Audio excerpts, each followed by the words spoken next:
Di video kali ini, gue pengen bahas 7 kebohongan uang yang bikin lu miskin. Karena uang itu adalah mindset. Jadi, apapun yang ada di pikiran lu, itu yang bikin uang lu berapa. Dan ini gue akan bahas virus-virus yang bisa disebarkan oleh orang-orang miskin. Kebohongan pertama yang disebarkan oleh orang miskin adalah uang itu jahat dan orang kaya itu egois. Ini adalah ajaran sesat. Ya, karena uang itu adalah netral. Ini banyak banget virus disebarkan oleh orang-orang miskin, keluarga orang miskin, orang tua orang miskin, dan teman-teman orang miskin. Mereka bilang bahwa uang itu jahat. Lihat yang punya rumah bagus itu pasti adalah orang jahat. Dia pasti penjahat, dia pasti melakukan sesuatu tindak kriminal untuk mendapatkan uangnya. Lihatlah artis itu, dia bisa kaya ya, dia 30 tahun ngartis, dia pasti cuci uang. Uang itu netral. Uang adalah kaca pembesar. Apakah kalian nggak pernah melihat ketika truk jatuh ya, bawa makanan, bawa telur, bawa apapun itu, ujung-ujungnya apa? Dijarah oleh orang miskin. Apakah ada orang yang punya uang banyak lalu jadi jahat? Ada. Ada yang punya uang banyak lalu jadi berbagi seperti Warren Buffett dan membagikan 99,9%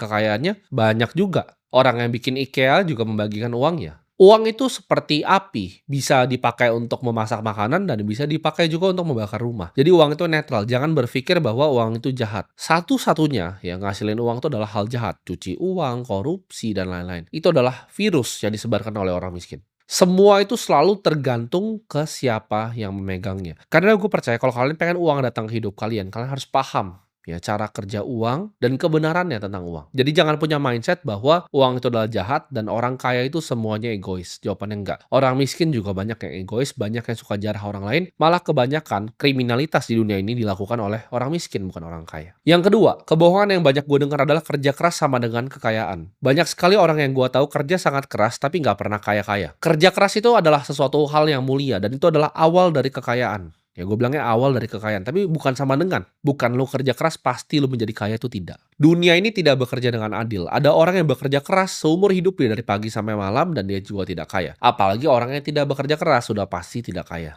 Yang bikin kaya itu bukan kerja keras, tapi kerja benar, ya, kerja dengan hikmat di ladang yang tepat, di waktu yang tepat juga. Kadang dunia ini tuh bukan seberapa keras lu mendayung, tapi lu mendayung dengan kapal apa. Ada beberapa industri di dunia ini, di bawah matahari ini, yang bikin lebih banyak orang kaya dibanding industri yang lain. Itu adalah fakta yang terjadi. Kalian semua yang di sini itu harus belajar melihat peluang yang biasanya orang lain nggak bisa lihat. Apakah lu bisa jadi orang kaya dengan jualan nasi goreng bekerja keras dari pagi sampai malam? Jawabannya bisa. Mungkin lu nabung untuk bikin gerobak kedua, gerobak ke-10, gerobak ke-20. Lalu bikin cabang rumah makan pertama, lalu rumah makan ke-20. Bisa nggak bikin ratusan juta per bulan? Bisa. Tapi apakah itu kaya raya? Tidak. Kerja keras bisa. Ya, bawa lu sampai kaya, tapi untuk kaya raya tidak bisa. Dibutuhkan industri dan pilihan industri yang tepat. Apakah bisa kaya dengan lu membuat suatu software yang membantu customer service semua perusahaan di dunia dengan artificial intelligence supaya mereka bisa pangkas nih 100 customer service-nya diganti AI yang buatan lu, AI agent yang buatan lu, lalu bisa balas semua CS-nya. Contohnya perusahaan seperti Traveloka, CS-nya itu semua pakai perusahaan punya lu. Contohnya seperti perusahaan yang gua punya, semua CS-nya itu pakai software lu. Itu jauh akan lu lebih kaya dibanding lu jual nasi goreng sampai 20 cabang atau 30 cabang. Jadi jawabannya adalah pilihan industrinya. Ada industri seperti finance and investment yang bikin orang tuh banyak sekali yang kaya. Karena investasi itu adalah ujungnya. Banyak yang nanya kenapa gue adalah seorang investor. Awalnya memang gue pedagang dulu ya. Level 1 pedagang, level 2 itu pengusaha, level ketiga baru investor. Semua pengusaha paling kaya di dunia itu ujung-ujungnya jadi investor.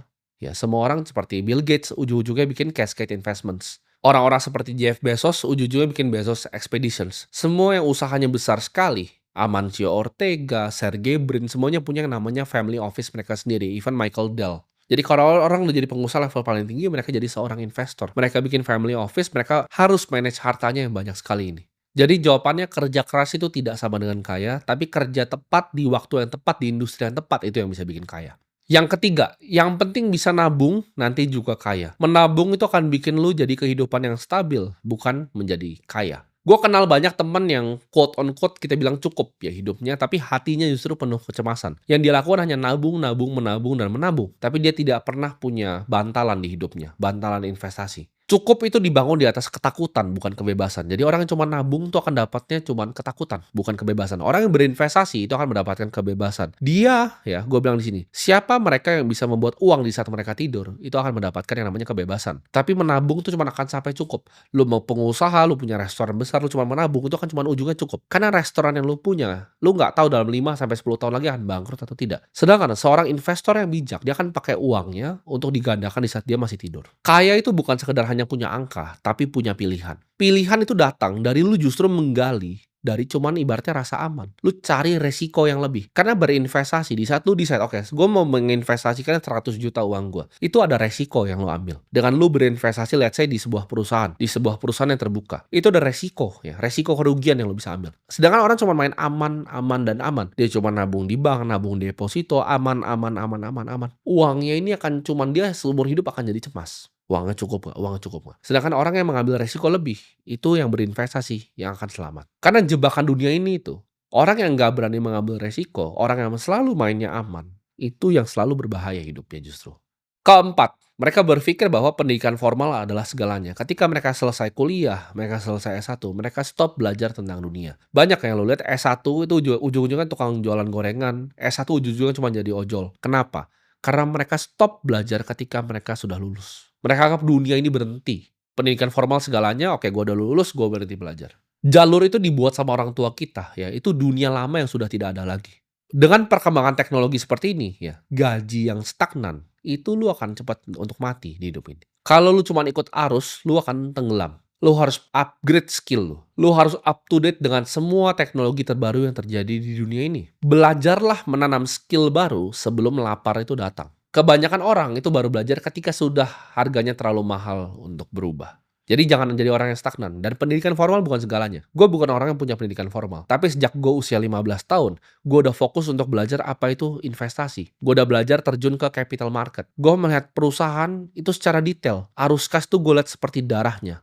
Neraca itu gue lihat sebagai detak jantung perusahaan. Gue udah habisin kurang lebih hampir 100 buku. Sebelum gue umur 18 tahun. Intelligent Investor, Security Analysis. Buku yang tebel-tebel, ribuan halamannya. Sudah gue habisin. Gue jadi terobsesi dengan pasar modal. Dan apakah akhirnya gue mengambil pendidikan formal? Jawabannya tidak. Gue bukan anak yang tidak kuliah. Tapi gue punya pengetahuan extensive knowledge. Lu bisa sandingkan dengan orang-orang yang kuliah ekonomi, kuliah keuangan. Gue rasa ilmu gue gak kalah jauh. Kelima, ini yang bikin banyak anak muda jatuh. Kebohongan tentang uang yang parah di negara ini menurut gue adalah rumah adalah alat investasi. Ini keliru dan ini salah besar. Akhirnya ke ujung-ujungnya orang yang seperti ini mereka itu terjerat riba. Kenyataannya yang kita lihat rumah itu bukan perlombaan kok. Bukan berarti tetangga lu punya rumah lu cuman ngontrak dia lebih keren dari lu. Enggak. Neracanya dia mungkin minus. Kalau lu lihat manusia itu ada neracanya, ada aset, ada liabilitasnya. Aset cuma berapa? Liabilitasnya besar itu rumahnya bank. Lu ngontrak ke rumahnya orang, dia ngontrak ke rumahnya bank. Ketika dia nggak bisa bayar, rumahnya dia disita. Lu masih bisa pindah kontrakan ke tempat yang lain. Dia hilang. Semua income yang dia buang setiap bulan itu hilang ketika dia nggak bisa bayar. Ketika satu PHK dia nggak punya dana darurat, dia selesai hidupnya, lu enggak. Jadi jangan lihat karena dia itu nyicil, dia punya rumahnya kira-kira punya dia lebih keren, enggak. Ingat, cicilan 25 tahun itu bukan kemajuan, tapi itu adalah rantai yang mengikat leher lu seumur hidup. Aset yang benar adalah aset yang menghasilkan, bukan yang lu bayarin asetnya terus. Itu bukan aset, itu liabilitas. Orang bilang, tapi kan itu properti. Properti itu akan jadi aset ketika capital gain-nya naik dan lu mendapatkan biaya sewa. Ini baru disebut lu digabungkan ini dua jadi IRR, Internal Rate of Return dari sebuah properti. Tapi kalau capital gain-nya nggak pasti, rumahnya biasa-biasa aja, lu nyicil jadi liabilitas di neraca lu, dan ya lu gimana cara sewain orang lu tinggal di sana? Ini bukanlah sebuah aset. Hutang adalah beban untuk satu orang dan aset untuk orang yang lain. Ya, ketika lu ambil KPR itu adalah aset. Ya, itu adalah obligasi dari bank. Rumah itu hanyalah tempat pulang, ya, bukan lambang untuk pamer. Keenam, main aman adalah pilihan paling benar. Ini ada hubungannya dengan tadi gue bilang menabung. Dunia ini lucu. Makin lu main aman, makin lu miskin. Makin lu main aman, makin sulit hidup lu. Hoki itu datang ke mereka yang berani. Selalu.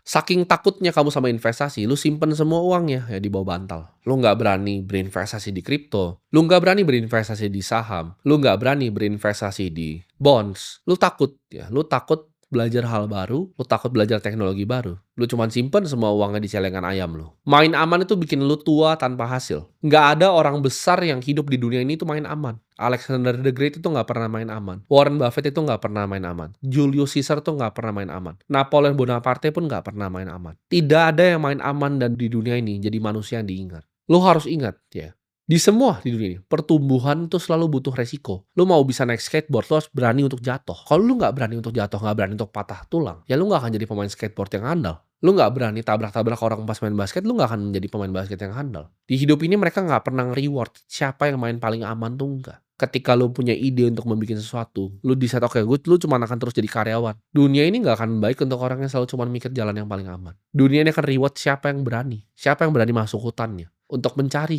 gitu. Oke, gue itu paling jago di dunia di mana? Dan eksplorasi hal itu. Seperti gue eksplorasi. Oke, gue pengen jadi investor nomor satu di dunia ini. Apa yang harus gue lakukan? Gue telan semuanya. Gue liat industrinya siapa aja. Gue pelajari dari orang-orang terbaik di industrinya. Semua ya, yang Warren Buffett pernah tulis tentang perusahaannya Berkshire dari 1977, gue masih ingat. Itu semuanya gue baca sampai habis. Gue ingat kesulitan apa yang dia lakukan di 2008. Apa yang harus dia korbankan untuk selamatin yang dia punya. Ketika COVID, apa aja yang dia gagal? Oke, dia beli perusahaan-perusahaan airline yang akhirnya gagal. Kesalahan-kesalahan investasi yang dilakukan, gue pelajari satu demi satu. Karena gue pengen jadi the next Warren Buffett. Gue pelajari semua seluk-beluk investasi yang ada di dunia ini. Di stress bond investing, gue pelajari. Gimana caranya perusahaan-perusahaan seperti Elliott Management itu ngambil bondnya perusahaan seperti Argentina, bahkan ditukar sama kapalnya. Karena mereka default dan gak bisa bayar. Semua aset kelas yang ada di dunia ini gue pelajari. Mau itu dari macro investing. Ngeliat, oke, apa yang terjadi di dunia. Dan apa yang kita bisa bet di dunia ini. Oh, kenaikan emas ini korelasinya apa? Oh, kalau suku bunga naik, suku bunga turun ini korelasinya apa? Oh, gimana caranya ngeliat perusahaan? Long short equity itu seperti apa? Kalau gue lihat misalnya Nvidia ini bagus, dan nextnya ada perusahaan yang kira-kira menurut gue kurang bagus, gimana cara hedgingnya seperti apa? Ini semua gue pelajari dan ini semua ini butuh resiko. Ketika lu mau taruh uang ya, gue udah private equity play. Oke, ini perusahaan bikin segini uangnya. Kira-kira cash flow-nya sampai 15 tahun ke bisa segini. Gue diskon arus kas masa depannya ke discount rate-nya. Itu semua gue pelajari dari gue masih sangat kecil.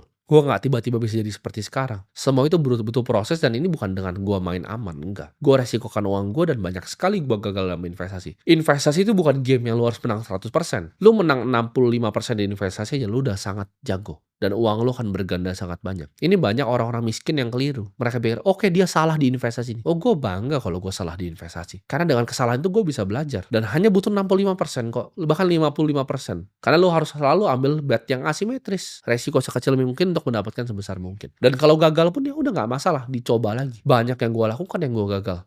Baik saham, kripto, banyak sekali yang gue gagal. Tapi gue sangat bangga. Dan gue pengen kalian juga lihat prosesnya semuanya. Ketujuh, dan ini menurut gue yang paling bahaya. Berhutanglah untuk mulai suatu bisnis. Ini jelek sekali, minta ampun jelek sekali. Banyak orang-orang daerah mungkin menggadai mereka punya aset macam-macam untuk berbisnis yang tidak pasti. Bunga hutang itu adalah sebuah kepastian, dan bisnis itu adalah ketidakpastian. Tidak ada yang pasti lu bisa lakukan untuk berhutang untuk bisnis. Kalian mungkin akan counter gue, tapi perusahaan TBK banyak yang punya hutang, itu mereka aja. Jadi juga perusahaan TBK yang nggak punya hutang, perusahaan private besar yang kayak TBK nggak punya hutang aja ada. Kalau hutang untuk jangka pendek, hutang vendor segala macam nggak masalah. Gue ngomong hutang jangka panjang, liabilitas jangka panjang. Ini ya, perusahaan yang melakukan ini TBK ketika krisis 98 terjadi. Gue tahu persis karena gue tahu orang-orangnya. Gue kenal dengan Bang Sandi, gue kenal dengan orang-orang pelaku industrinya. Ketika mereka berhutang banyak dan hutangnya dalam valuta asing, ketika itu naik, mereka bukan orang bodoh, mereka orang pintar. Tapi karena mereka berhutang dan hutangnya dalam USD, apa yang terjadi ketika USD-nya naik dan krisis terjadi di dunia? Kebakaran.